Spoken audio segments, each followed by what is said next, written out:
गांव का नाम था शांति गांव, जो अपने शांतिपूर्ण माहौल और समृद्ध कृषि के लिए जाना जाता था। ये गांव पहाड़ियों के बीच स्थित था, जहां चारों ओर हरे भरे खेत, बाग और फूलों के बागीचे थे। गांव के लोग साधारण लेकिन मेहनती थे, जो अपने जीवन में खुश रहने का प्रयास करते थे। सुबह की धूप के साथ गांव की गलियों में बच्चों की हंसी, महिलाओं की बातों और पुरुषों के खेतों में काम करने की आवाजें सुनाई देती थीं। यहाँ के लोग एक दूसरे की मदद करते और त्योहारों को बड़े धूमधाम से मनाते थे।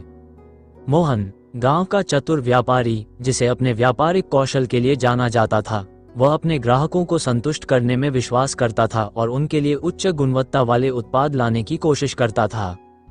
गीता, मोहन की पत्नी, जो उसकी सबसे बड़ी समर्थक थी। गीता का मानना था कि मोहन की मेहनत और ईमानदारी उसे हर परिस्थिति में सफल बनाएगी। वह अपने पति के लिए प्रेरणा का स्रोत थी और हमेशा उसकी राय में शामिल होती थी।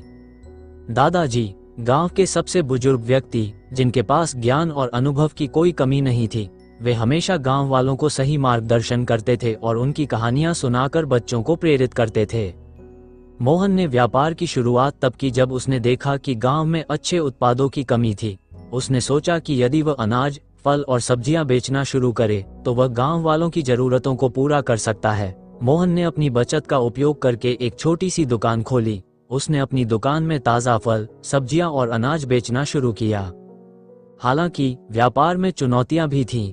कुछ गांव वाले उसे संदेह की नजरों से देखते थे। उन्हें यकीन नहीं था कि मोहन अपने उत्पादों की गुणवत्ता को बनाए रख सकेगा। कुछ लोगों ने उसे इस काम में असफलता का डर बताया, लेकिन मोहन ने कभी हार नहीं मानी। उसने अपने व्यापार को विस्तार देने और गांव वालों का विश्वास जीतने का संकल्प किया।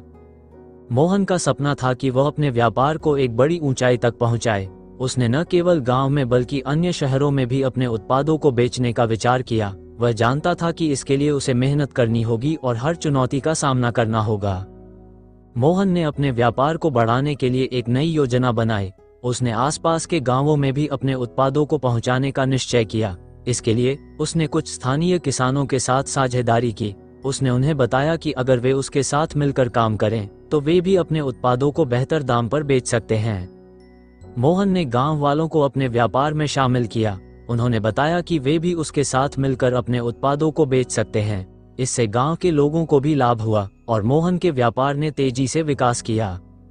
हालांकि एक नया व्यापारी, रामू, गांव में आया। रामू ने अपने उत्पादों की कीमतें कम कर दी, जिससे मोहन को कठिनाई का सामना करना पड़ा। रामू ने जल्दी ही गांव के लोगों का ध्यान अपनी ओर आकर्षित कर लिया और मोहन के व्यापार पर खतरा बन गया। मोहन ने रामू की चुनौती का सामना करने के लिए अपनी बुद्धिमानी का उपयोग किया।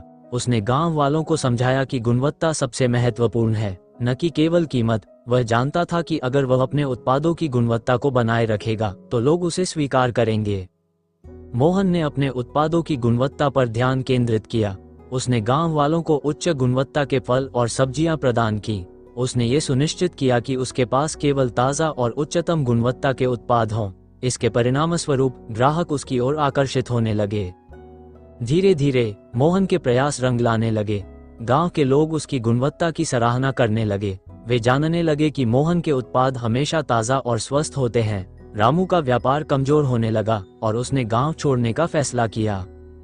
मोहन की मेहनत और समझदारी ने उसे गांव में एक प्रतिष्ठित व्यापारी बना दिया। लोग उसे विश्वास और ईमानदारी के लिए जानने लगे। उसके उत्पादों की गुणवत्ता के कारण उसने गांव में एक खास पहचान बनाई। मोहन ने न केवल अपना व्यापार बढ़ाया बल्कि गांव के विकास में भी योगदान दिया। उसने गांव के स्कूल और स्वास्थ्य केंद्र में भी मदद की। उसने गांव में एक पुस्तकालय की स्थापना की और गांव के बच्चों को शिक्षा के प्रति प्रेरित किया। दादाजी ने मोहन की सफलता को देखकर कहा, मेरे बेटे, तुमने न केवल अपने व्यापार को सफल बनाया है बल्कि अपने गांव को भी आगे बढ़ाया है। उनका आशीर्वाद मोहन के लिए प्रेरणा बना रहा। कुछ समय बाद रामू ने फिर से वापसी की। उसने नई रणनीतियां अपनाई और मोहन को फिर से चुनौती देने का फैसला किया। रामू ने गांव में फिर से अपने व्यापार को बढ़ाना शुरू किया और अपने पुराने ग्राहक वापस पाने की कोशिश की। कुछ गांव वाले फिर से रामू की ओर आकर्षित होने लगे। उन्होंने सोचा कि रामू के उत्पाद सस्ते हैं और उनके लिए खरीदना आसान होगा। मोहन ने अपनी पहचान बनाए रखने के लिए और अधिक मेहनत की। मोहन ने गांव वालों को फिर से समझाया कि गुणवत्ता और ईमानदारी महत्वपूर्ण है। उसने अपने उत्पादों की विशेषताओं को उजागर करने के लिए एक मार्केटिंग अभियान शुरू किया। उसने अपने उत्पादों के फायदे बताने वाले ब्रोशर बनाए और गांव में वितरित किए। आखिरकार मोहन की मेहनत रंग लाई।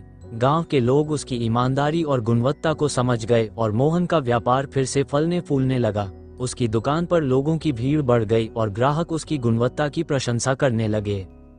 मोहन की सफलता पर गांव में एक उत्सव मनाया गया। सभी ने मिलकर खुशी मनाई और मोहन को सराहा। गांव के लोग एकजुट होकर मोहन की सफलता का जश्न मनाने के लिए एकत्र हुए। उन्होंने मिलकर नाच गाना किया और मिठाइयां बांटी। मोहन की कहानी ने गांव के अन्य लोगों को प्रेरित किया। उन्होंने भी अपने अपने कार्यों में ईमानदारी और मेहनत की राह अपनाई। गांव में सभी एक दूसरे की मदद करने लगे और सबने मिलकर काम किया। कहानी का अंत एक प्रेरणादायक संदेश के साथ होता है। सच्चाई और मेहनत से हर समस्या का समाधान किया जा सकता है। मोहन की कहानी से यह साबित होता है कि अगर आप ईमानदार हैं और मेहनत करते हैं तो सफलता अवश्य मिलेगी। मोहन ने न केवल अपना व्यापार सफल बनाया बल्कि गांव के लोगों को भी अपने सपनों को पूरा करने के लिए प्रेरित किया। उसकी कहानी ने यह साबित किया कि अगर आपके इरादे सच्चे हैं और आप मेहनत करते हैं तो सफलता अवश्य मिलेगी।